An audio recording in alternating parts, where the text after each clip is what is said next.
اور نظام خانقاہی سیکھو. اور بیعت اور ارادت جو ہے اصل مفہوم سمجھو شیخ کی صحبت میں رہنے کا نام ہے. اور جس نے اپنے شیخ کی صحبت سے، ہاں بھائی اب یہ بڑا مسئلہ ہے کہ جس شیخ کی صحبت میں ہو وہ شیخ کامل ہے کہ نہیں، یہ ایک بڑا مسئلہ کھڑا ہوا ہے. اگر شیخ کامل نہیں ہوا اور اس نے اپنی، جیسے میں نے بتایا نا کہ مولانا رکن الدین کو شیخ نے فرمایا کہ کہاں تھے، ایک رکعت نماز چھوڑ دی، کہاں تھے؟ ان کے جو دادا پیر تھے سلسلہ صابریہ کے سب سے بڑے شیخ، جو مجدد سلسلہ صابریہ کہتے ہیں، سب سے بڑی خانقاہ سلسلہ صابریہ بردولی شریف، شیخ العالم حضرت مختوم احمد عبداللہ بردولی. ایک شخص بار بار آتا تھا ان کے پاس، غالباً مخلص شاہ صاحب، کوئی توجہ نہیں فرمائی. 6 مہینہ بیت گیا، انہوں نے دل میں سوچا کہ اتنے بڑے شیخ ہیں، میں بار بار آ رہا ہوں، کوئی توجہ نہیں فرماتے. کشف کے ذریعے پتہ چل گیا، بلایا کہ یہاں، کہا کہ ایک گلاس میں پانی لایا، اس میں مٹی اٹھائی اور چھوڑ دی. وہ کنکری لے آئے اور کنکری کو پانی میں ڈال دیا اور فرمایا کہ اس کو نکالو. تو انہوں نے وہ کنکری نکال کے ان کے ہاتھ میں دی شیخ کے.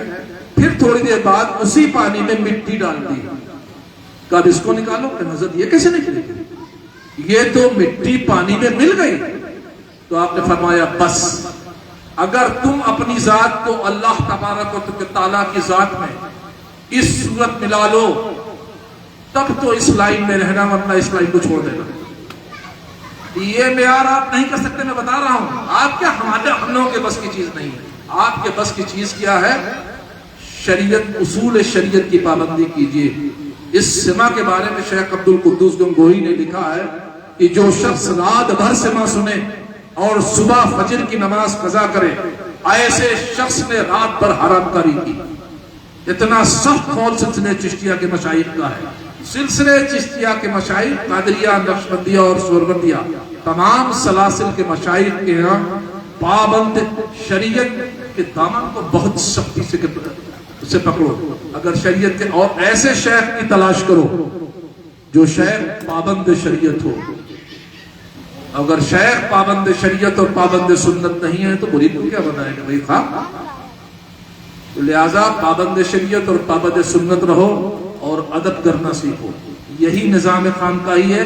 اگر پابند شریعت اور پابند سنت نہیں رہو گے، شیخ کے بتائے ہوئے ارشادات پر عمل نہیں کرو گے. دیکھو خانقاہ جو ہے نا ایک ہاسپٹل کا نام ہے. بیمار آدمی 2 قسم سے ہوتا ہے، جسم سے اور روح سے. دو طریقے کی بیماری ہوتی ہے انسان کے پاس. جسم کی بیماری ہوئی، پیر ٹوٹ گیا، جیسے دن کا ہو گیا پیر فریکچر ہمارے وسیم میاں کا، ظاہر ہے کہ اس کے بعد ڈاکٹر کے پاس جائیں گے، کسی پیر صاحب کے پاس نہیں آئیں گے، ڈاکٹر کے پاس جائیں گے، ایک آرتھوپیڈک سرجن کے پاس جائیں گے، وہ ان کو پلاسٹر باندھ دے گا. مجھے کچھ ہو جائے، مولانا کو کچھ ہو جائے، آپ کو کچھ ہو جائے، ڈاکٹر کے پاس جائیے گا اور ڈاکٹر جو نسخہ تجویز کرے گا اس پر عمل کیجیے گا نا، تبھی تو فائدہ پہنچے گا. یہ جسم کی بیماری کا علاج ہے. خانقاہ روح کی بیماری کا علاج کرتی ہے. مقصد خانقاہ سمجھ لو کیا ہے. خانقاہ کس چیز کا علاج کرتی ہے؟ روح کی بیماری کا. اسی روح کی بیماری کا علاج کرنے کی وجہ سے، اسی روح کو تقویت دینے کی بنیاد پر آپ دیکھتے ہوں گے کہ اولیاء کرام جو بظاہر بڑے نحیف اور کمزور ہیں اور 1,000 کلومیٹر پہ بیٹھ کر کے وہ تصرف کر رہے ہیں اور اپنے وصال کے بعد اس سے زیادہ تصرف کر رہے ہیں. یہ کس چیز کا ہے؟ روح بلند مقام پر پہنچ گئی. تو روح کا علاج کون کرتا ہے؟ روح کا ڈاکٹر کون ہے بھائی؟ روح بیمار پڑے گی تو کہاں جائیں گے؟ اگر روح بیمار پڑی تو جانتے ہو تب شیخ کی خدمت میں حاضر ہوں گے، تب اس کے ہاتھ پر ہاتھ دیں گے، تب توبہ کریں گے. اور پھر وہ جب بتائے گا کہ دیکھو اب تم نماز نہ چھوڑنا. ہمارے سلسلے کے ایک بڑے شیخ ہوئے ہیں حضرت قبلہ شاہ حاجی امداد اللہ صاحب مہاجری مکی، سلسلے چشتیہ کے بڑے شیخ، بہت بڑے شیخ. میں اس صدی میں اس 150-200 سال کے اندر جس ذات سے سب سے زیادہ متاثر رہا ان میں حضرت حاجی امداد اللہ مہاجری مکی کی ذات اول صفحے پہ. وہ اپنے مریدین سے کہتے تھے، جب کوئی ان سے بڑے بڑے علماء ان کے مرید تھے،